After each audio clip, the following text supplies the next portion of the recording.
Well, guys, just wanted to bring everybody back to the channel. Got this girl running last weekend.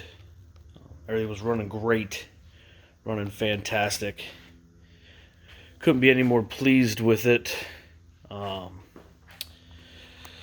Then drove it all week. Didn't really have any major issues with the car. But left it sit Friday. Didn't run with it anywhere. Just left it sit. Came out to it this morning. Go to fire it up. I was like, yeah, I'll just run this old girl here up to the car wash. Give her a hose off. Hand wash it. Maybe get it ready to go because there was a car show opener. That would have been nice to go to tonight. But this car had other plans. Fired it up after I went out and had a dead battery for some odd ass reason. Really don't know why. Had a dead battery. So hooked, jumped back to it. Car didn't want to start. Just kept acting like the battery was dead. Battery was dead. So reeled the old jump pack out. Grabbed the battery charger. Ran a cord out there. Put the battery charger on for a few minutes. Fired the car up. Figured, okay. Maybe loose ground or something somewhere. Figured I'd bring the car in, go over it. Try to determine why that battery decided to die. Drove it all week, didn't have any issues, left it sit Friday. And of course it was dead within that little 48 hour span.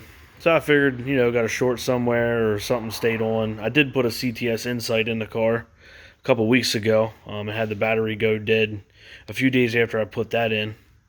That's just the DLC plug-in. So figured, well, I'll just run that, and then after next few days, I'll just keep it unplugged when the car's not in use, and I'll see if it's going to die again. So no big deal.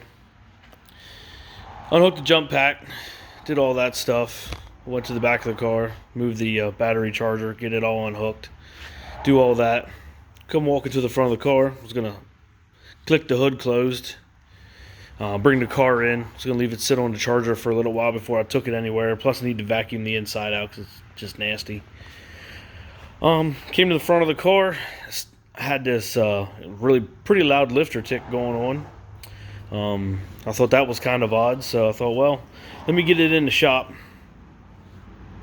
Just as I started to get in the car and get things moved around, developed pretty good engine misfire. Started really running bad. So I thought, well, we definitely have a ground loose or something somewhere. It's causing this car to have an issue. Still no check engine lights or anything, but it was running like terrible running. Had to give it a little bit of throttle just to keep it running after I put it in drive or reverse. So got the car in here, did some preliminary checks, made sure everything was tight, didn't find anything loose, put the battery jumper on it, had that sitting on it, cranked it a couple times. Could definitely tell it sounded like I had a dead cylinder. So I thought, okay, well, what's going on here? Did I break a spring? Was a foul plug? What's going on with this thing? Brought it in, tore it all apart. Checked everything that I could visually see, all the springs, all the valves, all that stuff's all there. Everything looked decent. Didn't really have any issues. So I thought, well, I'm going to pull that lid and see if, maybe that brick was leaking. I just sent it out and had it repaired. Not really repaired, but had it reinforced. It's the old brick that was in my old supercharger years ago, before I put the reinforced one in it. So I pulled the lid. Sure enough, there was coolant all laying inside the charger. So I'm assuming that that brick is doing some sort of leaking. Took everything out, cleaned it all up, put it all back together. Thought, well, I don't have any compression in cylinder 8, probably been a rod or something dumb like that. Even though I can't believe at idle the car would have been a rod or anything like that. But hey, shit happens, dumb shit happens, who the fuck knows. So proceed to put the car back together. Did a leak down test. Didn't have any intake or exhaust valve leaking, but I could hear, I had a good 20 to 30% leak down in cylinder 8, which had no compression on the compression test gauge. So I thought, well, I'm just going to put it back together. I'm not dealing with it today. Just got it back together. Was kind of disappointed in the whole situation, so just going to put it together and leave it go. So put it together. Got the car to fire up. Fired up. Watched the misfires on the scan tool. Actually got cylinder 8 to come back, so I'm guessing it was just washed out with coolant. Lost compression there, maybe cleaned the rings out, who knows. But got cylinder 8 back. Cylinder 8's now firing. No misfires, no counters or anything like that on the scan tool, but it's got a hell of a lifter tap in it now. So I guess we're just going to pull this old girl back apart. We're going to be pulling that supercharger again, pulling those heads again. Just put them on last weekend, last Saturday, put this motor together.